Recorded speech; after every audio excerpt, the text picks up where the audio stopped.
Okay, this episode is called Spice Box or Pocket Spice Kit. Now, you can find these at any craft store. A little vial, real easy and simple to get.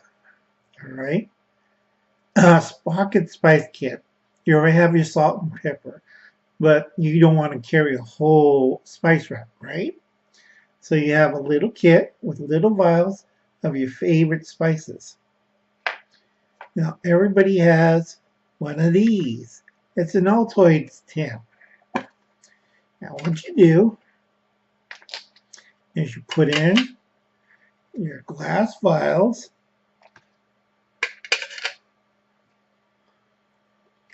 Can you see that? Let's see. You don't want to get the glare of your glass vials. And you fill these vials with your favorite spices. Favorite spices. Now, Townsend's has a professional kit. This one I threw together fairly easy and it'll fit in your pocket. I would add some bay leaves, some loose peppercorns, and it fits like that. Simple, fit in the pocket, and you have your spices. That's it, no trick. And you have your spice kit. All right. Now we have here. Oops, you can't see. I'm trying to tilt it. There we have a pretty camera.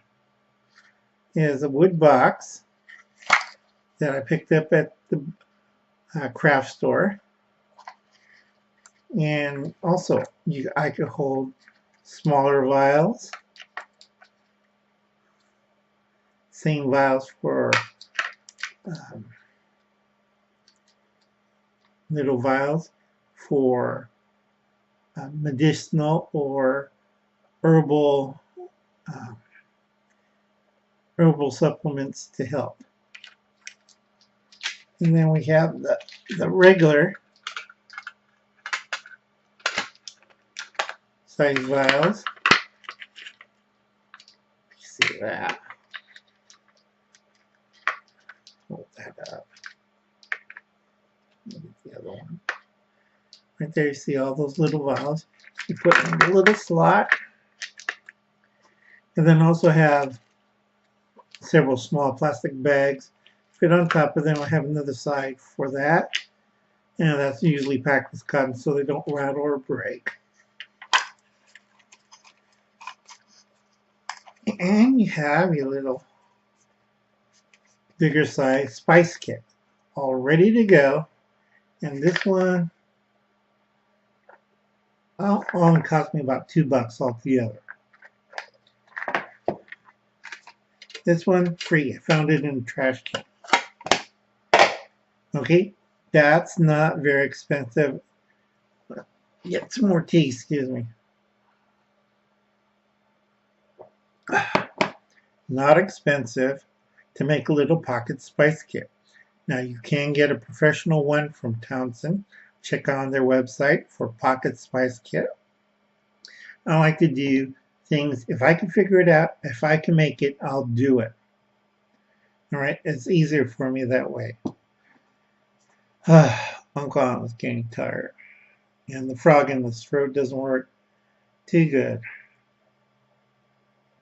Okay, now a lot of people ask me, why do you do things like this?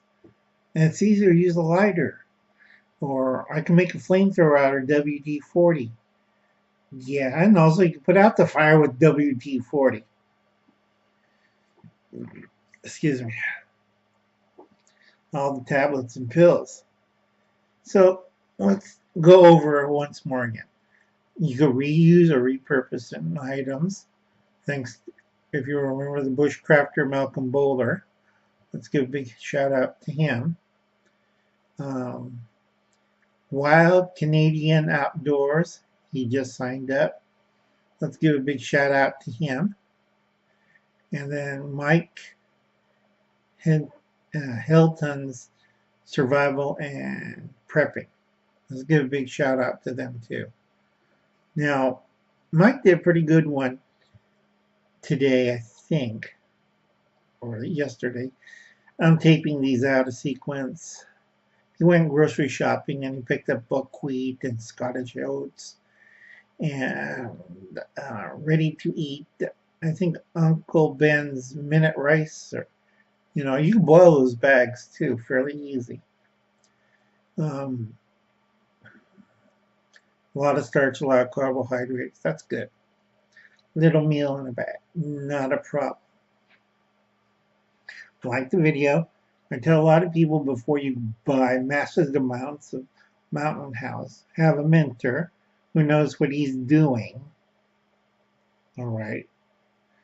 Because you can find a lot of things at the grocery store or big box store that you could do yourself. Okay? And you could package most of this, go to a Mormon's food storage class. I forgot what they call it. I'll think about it. I can't remember right now. It's late. It's getting close to 1 o'clock in the morning. And I'm still working on stuff for Japan and Korea, survival-wise. Over there, you have to be really careful, especially in South Korea. You don't want to be looked at as a terrorist. Okay? And in Japan, they're kind of restrictive. You can't have certain things over there over a certain amount. They consider that hoarding, and you're not part of the great society. And you look at them like, yes, have all those children who went to the evacuation center to escape the earthquake drowned in the tidal wave. So I believe you, all right, or me, but the individual.